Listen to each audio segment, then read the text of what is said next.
Well, with 4 days to go until a partial government shutdown, lawmakers are working for a second weekend at the Capitol on a state budget. One thing both sides appear to have agreed on is education, and the deal includes a measure targeting the impact of screen time on young people. Fox 9's Mary McGuire joins us now live from the state capitol with more on who this grant money will go to. Well, Karen, a little bit earlier this week, Republicans and Democrats were able to come to an agreement on this education finance bill. It does include a $1 million grant for a local organization whose goal is to promote the responsible use of technology. From distance learning on laptops to mindlessly scrolling on smartphones, it can seem like everybody's eyes are always glued to a screen. We call cell phones the slot machine in your pocket.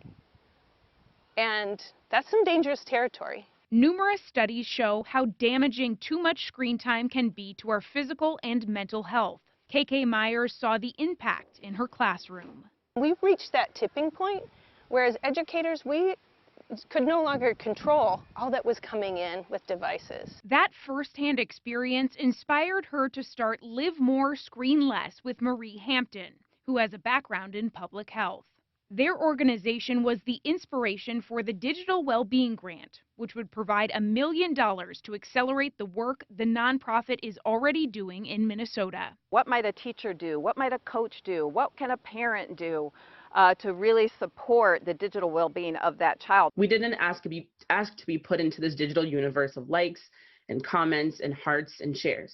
Danielle Robinson serves on Live More's Youth Council and shared the impact technology has had on her generation in an education committee hearing. There was no one to tell us how to properly use technology in a way that wasn't damaging to our brains and our bodies and our mental health. The money would be used to create a resource hub for all Minnesotans and identify a network of organizations to partner with to address things like cyberbullying and suicide prevention. It would also provide peer development and training for schools, youth groups, and community organizations.